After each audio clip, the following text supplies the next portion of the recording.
pas de rochers, il n'y a pas de cailloux. Par contre, des endroits pour s'échouer, il y en a plein. Mais la marée va monter. À partir de 15h30, elle va monter. Donc s'échouer quand la marée monte, c'est très très difficile.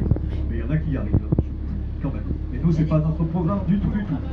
Alors voilà, je me suis arrêté ici parce qu'en fait là, on est devant les parcs du Cap Ferret, que vous avez sans doute vu depuis la jetée ou depuis le front de mer. Sachez que ce sont parmi les meilleurs parcs à huîtres du bassin, tout simplement parce qu'ils sont proches de l'océan.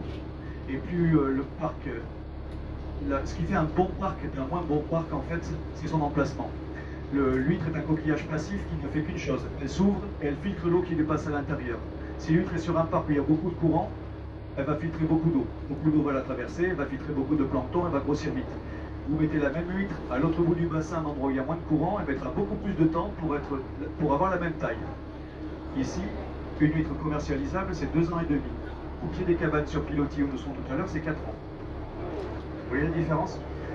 L'ostréiculteur qui a le parc à huîtres, il est propriétaire des piquets, des huîtres, de tout ce qu'il a mis sur le parc à huîtres, mais le terrain, il le loue à l'État.